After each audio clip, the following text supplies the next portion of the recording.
ചെയർമാനായിരുന്നു. ഇദ്ദേഹം ചെയർമാനായിരിക്കുന്ന സമയത്താണ് കോട്ടയം പട്ടണത്തിൽ ഇപ്പോൾ നമ്മൾ കാണുന്ന പി ടി ചാക്കോയുടെ പ്രതിമ സ്ഥാപിച്ചത്.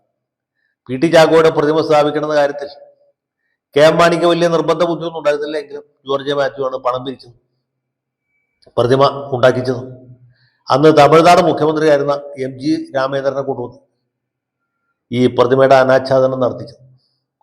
പിന്നീട് മാണി സാറും പുള്ളി തമ്മിൽ തെറ്റി.